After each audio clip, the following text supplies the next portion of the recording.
Spot on. And that's the thing that worries me. This is not about Bitcoin anymore, right? It's getting away from the ethos of Bitcoin.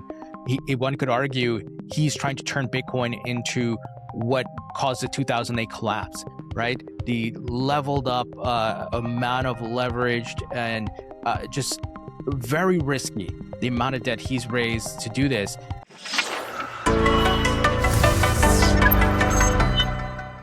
This episode is brought to you by iTrust Capital. iTrust Capital allows you to invest in crypto as well as precious metals like gold and silver via an IRA.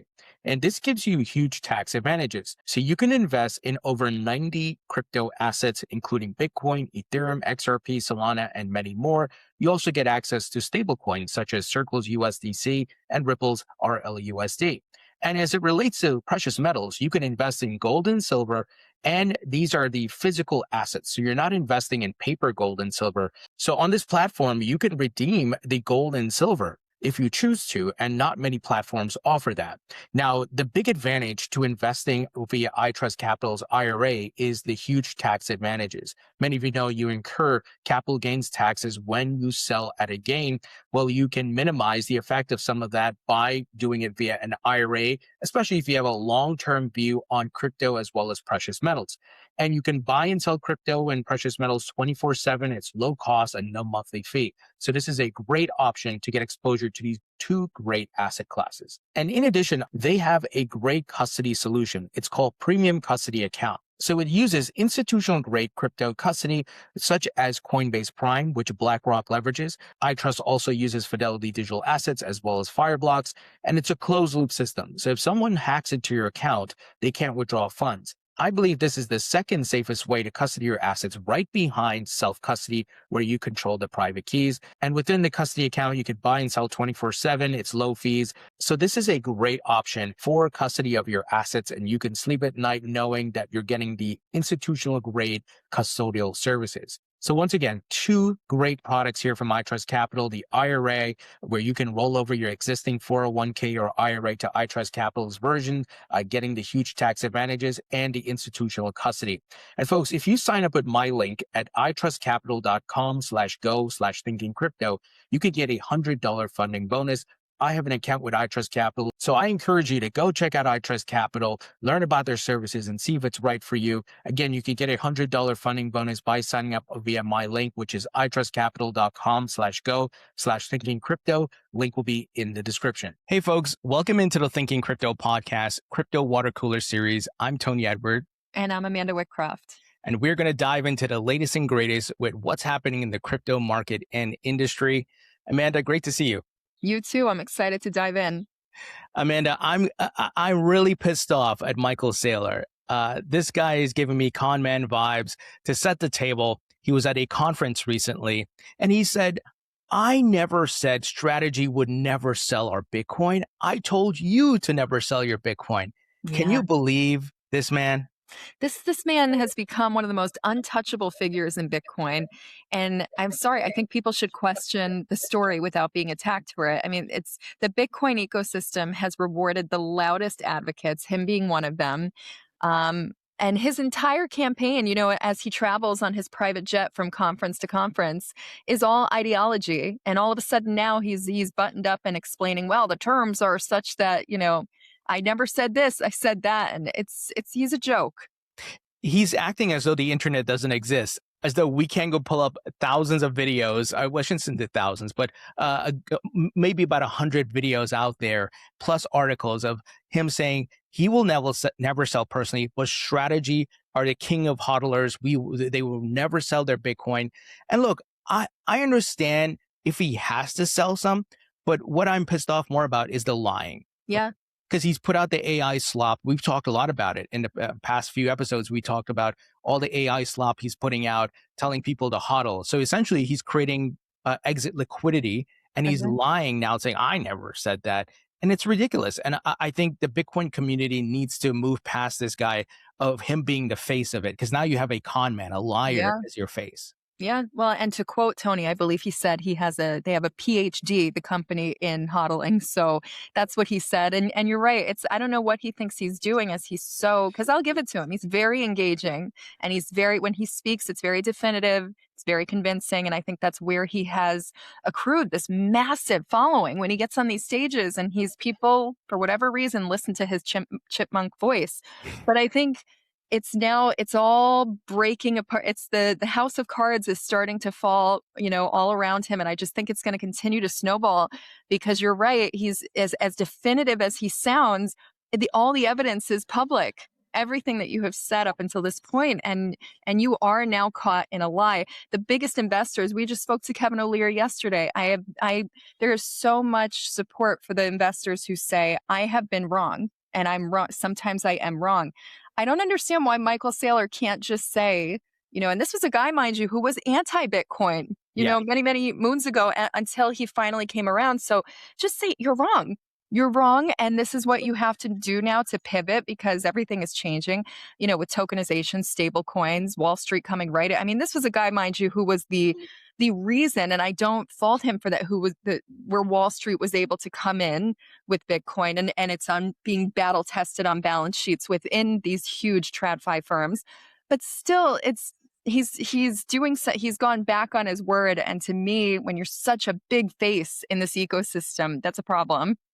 Key statement you made there, his word. And I think more so than him selling 32 Bitcoin, he could have sold 100. I don't care. The point is his word, right? And he is becoming a liar. Like, be honest, man. Just say, hey, look, the market conditions are changing. What you just said. And we need to pivot. And here's what we're going to do. I think a lot of people will be like, okay, we understand, versus you trying to lie. And then, after all the years of doing this extremism around Bitcoin, of hodling and never selling, and now you're doing the opposite of that. It's pathetic. And I want to make sure I'm clear. Every single week, a digital asset treasury company, an ETF, an investment vehicle is selling Bitcoin. You don't see us complaining about that, or anybody complaining about that. That's just normal market activity. The point is, this guy built his whole empire on never selling, and our company will never sell, and invest in strategy, invest in MicroStrategy, and now he's completely turning against that. I agree. And I went down the rabbit hole last night, kind of sleuthing against him and his history. In 2000, the SEC brought settled civil accounting fraud charges against MicroStrategy executives, including Saylor, and that they had overstated. This was over that they overstated revenue and earnings. So the SEC said the actions resulted in $10 million in disgorgement, $1 million in penalties, corporate governance reforms.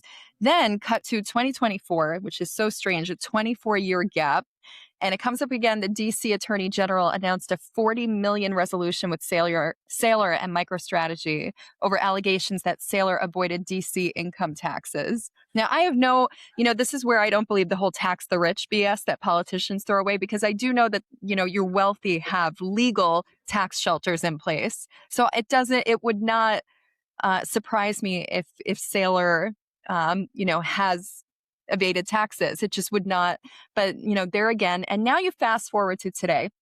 And Strategy has built this massive Bitcoin treasury, but it also has convertible debt, preferred stock obligations, and this, that, and the other. And so they depend heavily on investor confidence. So to me, my issue, like you said, is not that they sold 32 Bitcoin. The sale itself, like you said, it's tiny. My issue is the gap between the mythology and the mechanics. And this guy, again, who is preaching all around when he's campaigning on the ideology, the ultimate Bitcoin believer. But the mechanics are that this is a public company using financial engineering, debt, equity issuance, and then now small Bitcoin sales, to manage obligations. And I think these are two very different stories. I think investors need to ask themselves, are you buying Bitcoin exposure, or are you buying into a highly leveraged, financial vehicle built around Bitcoin? Spot on. And that's the thing that worries me. This is not about Bitcoin anymore, right? It's getting away from the ethos of Bitcoin. One could argue he's trying to turn Bitcoin into what caused the 2008 collapse, right? The leveled up amount of leveraged and just very risky, the amount of debt he's raised to do this. And I'm not calling for the collapse of strategy because that would be detrimental to Bitcoin. I'm a Bitcoin holder. I'm a Bitcoin believer. I believe Bitcoin's a great asset. But what he's doing, it's just, man, it's really wild and it's very risky. And I'm starting to get really bad vibes. And this concerns me for not because I'm a strategy stockholder, but just for the future of the industry. Yeah, I agree because they have to change the face of Bitcoin, and I guarantee you they'll do it. Because I remember I told you in, I think it was our last episode or maybe 2 episodes ago, you're watching your Bitcoin maxi influencers pivoting with topics. You have Yeah. Anthony Pompliano now going bullish on AI. He's starting to slowly kind of breadcrumb people into, AI, AI, AI. Natalie Brunell is slowly introducing kind of lifestyle topics into her podcast, and she just had one of the biggest notorious divorce lawyers on, and how finances are affecting families. And so she's slowly, breadcrumbing, getting away from the Bitcoin maximalist talk.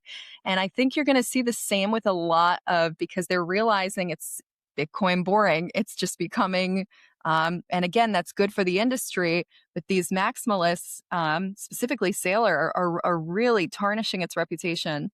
Yeah. And I'm hoping nothing bad happens, even though I'm really pissed off about him lying.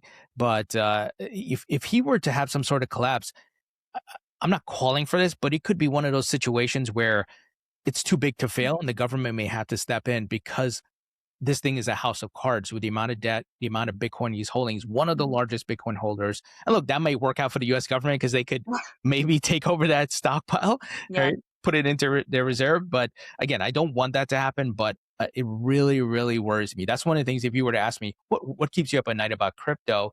I'll say that's one of them. Yeah. And you're not wrong about the government, because that's why I remember when he was all in, I think it was like last year, 2 years ago, he was all advocating for getting into credit, getting into the lending part, Bitcoin. And that's very, seeing as to where we are now from when he started, championing that part of Bitcoin's evolution. It's very interesting how calculated this has all been. You wanted to go that route because you knew the government would back you. And everybody's already, since strategy has really evolved, people are like, what a dumb, your biggest critics of him, what a dumb business proposition to have your entire company, on Bitcoin, and if everything goes away, that's the end of your company. That's it. Right. So And Amanda, the juxtaposition of that, because we're recording this on Friday, June 12th, SpaceX just went public. They debuted, had their IPO on the NASDAQ. And why is that important? They are holding over 18,700 Bitcoin on their balance sheet. You want to guess what they didn't do? Raise obscene amounts of debt to buy that Bitcoin. They simply took some of their cash reserves, not all, some, bought some Bitcoin, and they've been holding since. And Tesla is also doing that. I think this is the healthy model. This is what you want to see as far as adoption. No incredible, massive risks. No, charlatan gimmicks and telling people all kinds of stuff. We just hold Bitcoin in our balance sheet. yeah, and I think that's the difference. That's where you have the Bitcoin exposure versus buying, directly Bitcoin. And I think, every time Bitcoin goes through a rough patch, because I know Jim Cramer, was advocating for, all in. He's all bullish on SpaceX now, and I think every time there's this Bitcoin goes through a rough patch, somebody comes out and says, "Oh, I'd rather have, 5 years ago it was gold, then it was Meta, then it was Nvidia, so now it's SpaceX." And but let's be honest, if retail investors could buy SpaceX as easily as they could buy Bitcoin, I think we'd be having a different conversation. So it's an odd comparison, in my opinion. However, like you pointed out, SpaceX is a very different company in terms of how they operate, what they do, and they just so happen to own Bitcoin. I think that's very different, and it's a distinction that should be made rather than MicroStrategy.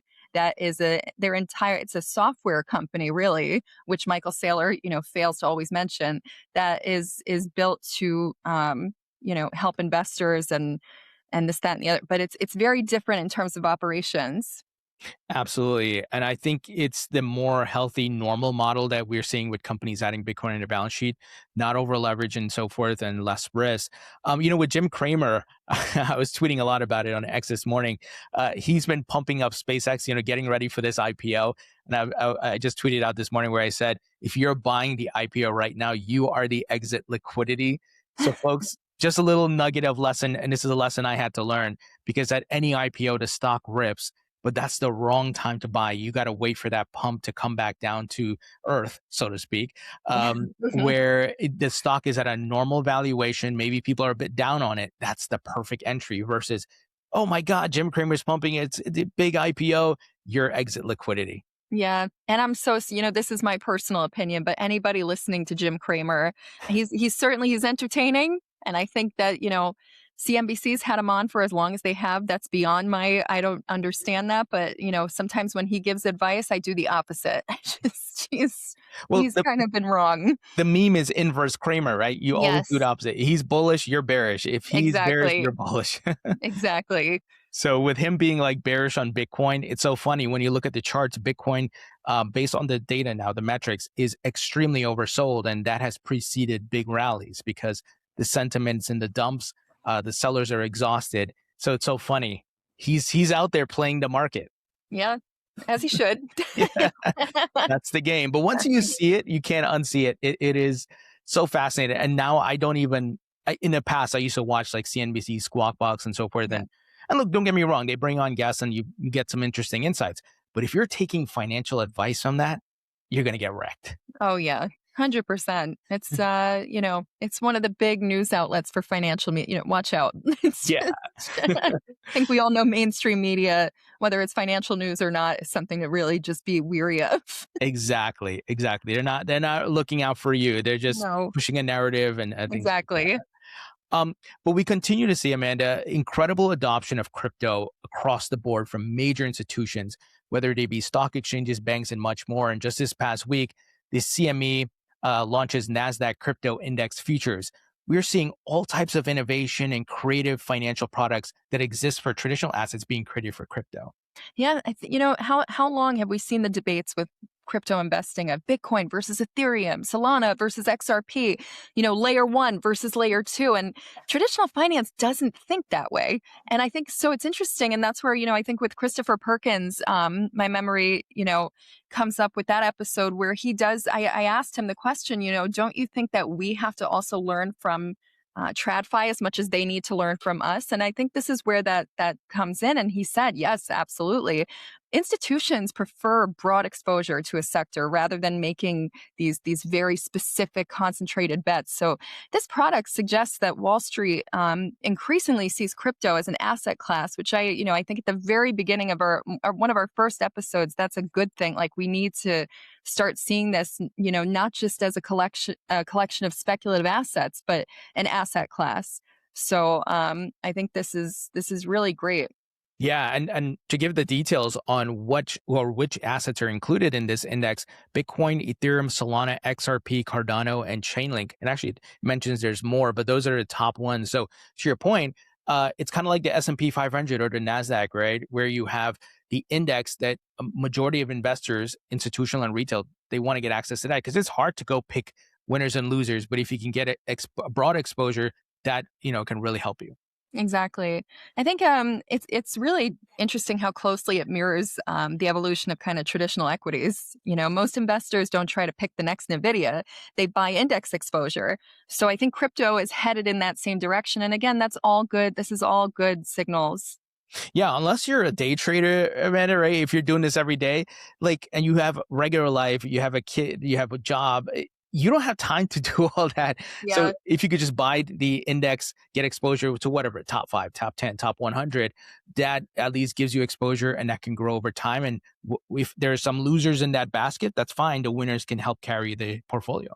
Exactly. I think this is the net, ETFs are also kind of introducing this, with the baskets that they have it's and why people are paying a premium with ETFs, going through a Charles Schwab or however, paying more to have that exposure rather than direct because it's more trustworthy. There's more compliance, there's more regulation around it. And that is very important.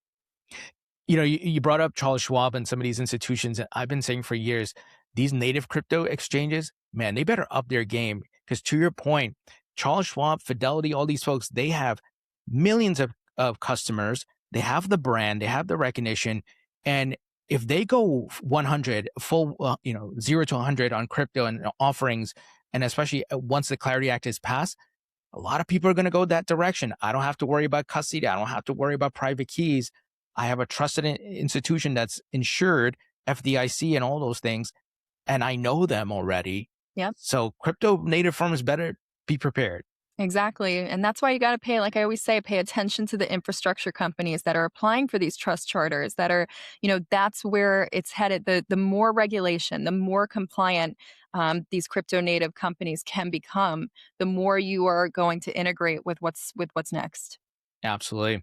Now, another big name that is innovating like crazy with crypto is MasterCard. So they are building AI agents ecosystem, or what they call agent pay for machines, which will enable the ability for stablecoins and different crypto assets to be used for payments. I think a lot of people know by now that AI agents are coming, that agentic economy is coming, and many of us will have AI agents doing things for us, booking travel, replying to emails, whatever it may be.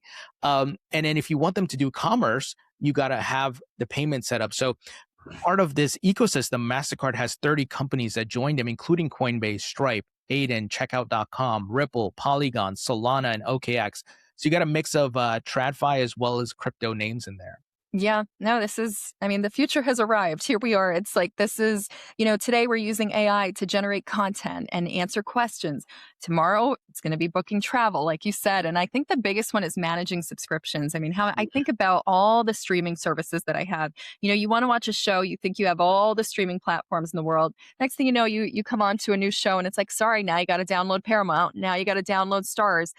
And if I could have an AI agent managing all of that for me, come on in. So Yeah. I think this is super, super smart. And again, them building this exclusively through traditional finance, brilliant. Yeah. And like we were talking about with the Charles Schwab example, they already have millions of customers. The network's already there. So you click of a button, they can push it out to these people, right? It's not like Yeah. they have to go win customers. They got them. Yeah, exactly. It's, blockchains, they don't close at 5 p.m. anymore. So this is really what they're building, partnering with crypto blockchain companies, infrastructure, the capabilities. It's machine to machine commerce essentially. So I think this is the AI crypto use cases that I think more and more people are talking about. This isn't the narrative of what's crypto killer's use case. It's AI. No, no, no. Like this is the convergence that we're seeing that's needed. Absolutely. And it's amazing the way these technologies are converging, AI and blockchain in many different ways. And one example, I think, that is not getting as much press is blockchain being used to police content. That infrastructure is being built by a lot of the news publication platforms and companies like Fox and CNN and so forth, where eventually all articles and videos are going to be date stamped on the blockchain, so you can have verifiability. And then it's also going to help police like AI generated videos and images, because eventually those things are going to become so sophisticated you're not going to be able to tell the difference. But if you have blockchain tech behind it, you can say, what was the origin of this content? Where was it published first? And obviously the infrastructure has to be built out for that, but that's where we're headed. I agree. I think AI agents will become the largest users of blockchain networks in the next Yeah. decade for sure. Yeah. That's incredible to think about. Yeah. On top of already you have, the immutable ledger, the transparency of a blockchain, everything is right there. You put AI into that. It's just, it's incredible. Yeah. And then you think about, look, many of us may have multiple AI agents. And then you think about the billions of people around the world. And it's not that you necessarily need to have some supercomputer. A lot of it will be powered through your mobile device, Yep. your laptop and things like that. So Exactly. brave new world. Yeah. So we got to talk about an interesting news item that came out. I don't think it's getting as much press, but there's call or a legislation that was put forth by a bipartisan duo, which includes Representative Lance Gooden, a Republican, and Democrat House Financial Services Committee Representative Josh Gottheimer. They put forth legislation to create a new task force that will help manage crypto theft. So it's called the Federal Cryptocurrency Theft Task Force. I love this because as this asset class grows, bad actors, criminals are going to try to steal people's crypto more than ever. Mhm. And we need to have an agency that can go after them and regulate this. Absolutely. It's like I said, regulation is the biggest hurdle. And I know it's hard. It's harder. It's easier said than done, I think, Yeah. when you have to regulate, because as you and I both know, Tony, even from a media perspective, how many times do we have to, come across specifically in TradFi where there's so much regulation and compliance that they have to be very careful what's said, what they can and cannot say, post production, where they're like, please let me see it before it's aired. So there's a lot of hurdles with it, but with that also comes trust, and that's how you get your user base. That's how you gain credibility. So I think this is all headed in the right direction. Yeah, all the puzzle pieces are coming together here. You got the Clarity Act, which is the big one, of course. We're waiting for that to, it's in the final phase, obviously, in the Senate. But I think once that's passed, you need bills like this to create the task force to help manage the control of theft and all these things, but also taxes, right? The Parity Act, Yep. that's going to be a big one. So I'm really happy to see these things are coming to place. Obviously, like you said, it's harder, it's easier said than done, but we got to get it through. But I think it will. I don't think the ball's already moving. The train's already left the station, so just Exactly. being patient to get it done. Exactly. I think it's really optimistic. Whether it happens this year or not, I don't think, like we've heard from certain people that I really trust. I don't think it matters so much as it unlocks capital. But I even think what Trump is doing with the executive orders before this huge legislation takes effect will really help to move this, even if not past this year, we'll just keep and because it's funny, I've been criticizing the state senators for always going, let's get clarity passed, but I'm actually like, you know what? I think that's good, because the louder we can get, the more exposure, the more vocal, it's all for the betterment of just making sure that we're still there. We're not going anywhere. We're not leaving the table. Whether this gets passed or not, we're still here. We're sitting at the table. Yeah, absolutely. Now, you mentioned states. The NYDFS proposed stricter stablecoin issuer requirements aligned with federal standards. So I think this is really great. States have to do their own thing, and it's great that they're aligning with the federal government, because a big problem in the past was that the lack of continuity and synergy between these two parties, and some states would do things differently. The others, would do the opposite. The federal government's doing its own thing, and it was a mess. Yeah. And a few years ago, if you remember, stablecoins were largely viewed as this niche crypto product. Today you have these lawmakers and regulators who are really increasingly viewing them as part of the future payments ecosystem. So, and again, when you have New York, that is historically one of the most influential financial regulators in the world, when New York moves, the rest of the industry is paying attention.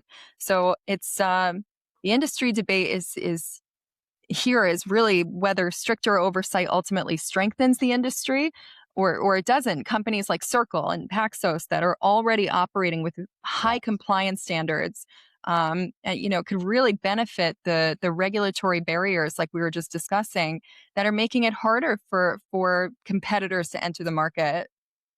Yeah, and to your point, like stablecoins have seen the most adoption. Especially around TradFi. Don't get me wrong, there's other things happening, but stablecoins are leading the charge. And you're seeing more and more folks launch their own stablecoins, like SoFi Bank, and there's talks about other big banks like Citi and so forth looking to launch their own stablecoins. And of course, the U.S. loves that, because as long as they're U.S. dollar-backed stablecoins and they purchase the Treasury debt, right, per the Yeah, Genius Act, that's a win-win for the U.S. absolutely. Now, crypto is a global asset class, and we get reports out of the European Union here that the European Commission is seeking feedback on potentially bringing DeFi, prediction markets, lending, staking, and tokenized deposits under their Mica regulation. Now, for those who don't know, Mica regulation is like their version of the Clarity Act. So they got ahead of the United States. They were able to pass that, but obviously there's still more fine tuning here, more things to add. So it looks like they're trying to bringing other aspects of the crypto market into this. Yeah. And it's interesting, how do regulators regulate something that's designed not to have a central authority? So I think it's interesting. The European Commission is exploring that, DeFi activities like lending, staking, and the challenge is obvious. So somewhere there needs to be accountability, and DeFi intentionally removes many of these components. So if something goes wrong, who's responsible? The developers, the token holders. So the answer is that Europe develops could really influence DeFi policy globally. Yeah, man, this is such a hard one, and I don't envy the lawmakers, whether it's here in the U.S. or across the pond. It's tough. DeFi is a tough one. Like I'm still scratching my head to try to figure that one out, even though like other things are very simple, right? Whether it be ETFs, tokenization, a lot of those things are pretty straightforward. But DeFi, I don't know how we solve it. How do we keep that DeFi ethos, or do we end up losing some of it, or TradFi creates a version of it, and then you still have this, I don't know, the original version somewhere out there. It's so hard. It'll be interesting. I do think this conversation is necessary. I think that's certainly but it's yeah, like I said, it's potentially a blueprint for how the world approaches this. I do think decentralization, with aside from the buzz term that a lot of people use it for, is so important to this industry. But you're right. When you have things like we've been talking compliance and regulation, that's all centralized authority. So I think there's kind of a delicate tiptoe here of how does now decentralization fit in, and I think it's gonna be I hope they figure it out. Yeah, this is a tough one to crack, and it may take years, honestly. Yeah, I'm telling some people who just asked me, "Hey, what do you think is going to happen to DeFi?" I'm like, "Look, I think it's going to take a long time before they figure this out. This is not an easy one, but we got to get like the simple things done via the Clarity Act, and things that are pretty straightforward, so that we can at least get things rolling. But DeFi is a hard one. exactly. At least Europe's tackling it first. We're focused on legislation over here. They're gonna start that, and then we'll take it on next. For sure. So final item here, it's kind of related to what we started with Jim Cramer talking about. He's betting on SpaceX versus Bitcoin. A lot of capital has been flowing to AI away from crypto. Now, we know markets are cyclical and every market does hit its peak from a micro and a macro standpoint. I'm not too concerned about this. Obviously, AI is moving at a rapid pace. There's a lot of narratives, a lot of technologies. And I think that was part of why the previous bull market was not as great. It was lackluster compared to previous years, the crypto bull market, because a lot of capital went to AI and also gold and silver. But I feel like AI will kind of hit its ceiling where, well, what else do we invest in? We've kind of invested in NVIDIA, we invested in this. And then I think capital is going to flow back to crypto. Yeah. And I think the money is obviously moving into AI, but I think crypto ends up benefiting from it in either case because, like we pointed out, AI is not crypto's enemy. It's going to be its biggest customer. So if Yeah. all this capital is flowing into AI, I think we just need to see it as a domino effect in the best way possible. Yeah. I also feel like in this bull market, the investors were looking for the Clarity Act. I think that would have been such a huge milestone. And look, we got the Genius Act done, but it that only addresses stablecoins. But if we had gotten the Clarity Act, I think that would have been a strong enough narrative to say, oh, everybody knows what to do with crypto now. There's no ambiguity. Let's start investing. But that's not there. And the move into AI felt like 2017 or even 2020, where, this is mass rush. This is brand new. There's an opportunity here. And I think once the Clarity Act is passed, that'll open back up for crypto again. Yeah, no, it's a really good point. Because AI agents, they need, payments, they need identity, they need a way to transact, they need ways to verify information. All of this it just needs to be, it needs structure. And you're right, that's only going to come from legislation. Yeah. So I have the thesis, Amanda, with all these on ramps that are being built, we're talking about all the big names, the ETFs, it's happening globally, right? All of Wall Street's here. And then you pass the legislation. I think that opens the floodgates because the on ramps that never existed for crypto in the history of crypto are here. And it's like opening up the dam, right? Yeah. And I think that's going to bring in a lot more capital. Yeah, and I think it's already happening too. Mm. You have 250 Digital, you have Franklin Templeton has been a huge part of that merger with crypto and TradFi, and I think more and more these doors are opening up. But it's quiet. It's quiet right now because, like you said, I think once legislation is officially formed, that's when the flood. It's almost like now they're able to talk about it. I do think it's happening. You're just not hearing about it because they're afraid, they're scared, they don't want the bad actors, they don't want the sensationalized media coming in and completely ruining it for everybody. Yes. But I think that legislation will help for people to actually promote what's been done. Absolutely. And if it's anything like what we saw in the history, for example, the internet, when in 1996, and it's so funny that we're in 2026 talking about the Clarity Act, when they passed that telecommunications bill under Bill Clinton and Al Gore and so forth, and Newt Gingrich, he's on the Republican side, but they got it done, right? And that opened up incredible adoption and innovation on the internet. I'm hoping that same thing happens here. Exactly. I do a lot of analogies, funny enough, with between the internet and right now what's going on with AI, crypto, and everything else. It is very similar. Even the narrative of AI is going to wipe out jobs and la la la. It's just the same with the internet. Yes, jobs will be squashed as far as the roles and the scope that they are in now, but that doesn't necessarily mean people will be out of work. How do you have an economy if people are out of work? How do they pay taxes? We're in a capitalist nation. We're gonna maintain that. So people have to work. The roles will shift, the scopes will shift, just as it did when the internet came out. So it's all good. We just have to shift with it.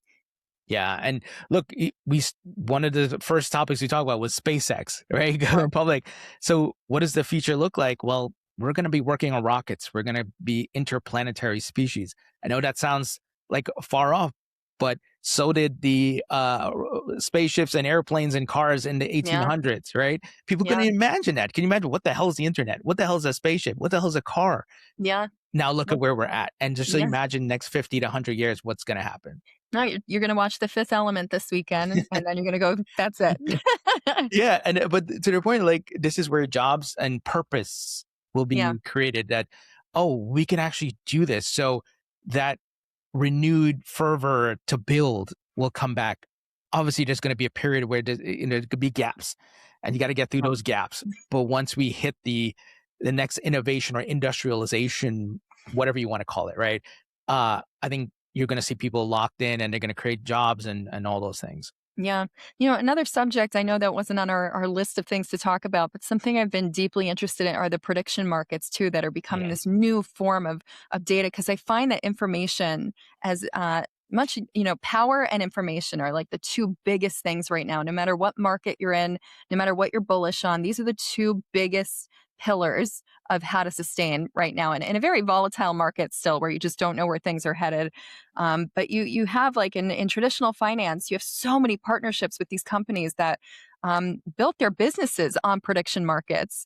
And so I think it's like Kalshi coming in and doing what they're doing is very interesting.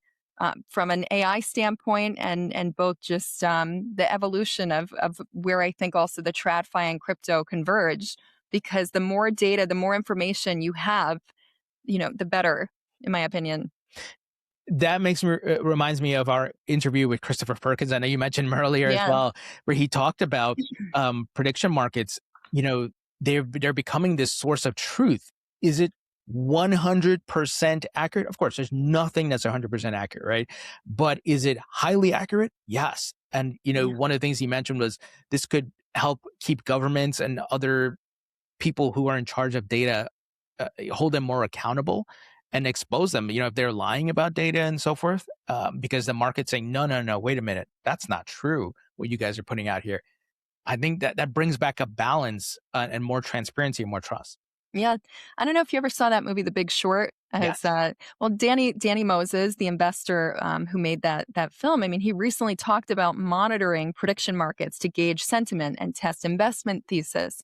And so, this tells me that we're moving beyond this kind of gambling narrative. And, Wall Street, like I said, they're viewing prediction markets as just another source of information. And, crypto is now coming into that. And I think that's something to pay very close attention to. Yeah, absolutely.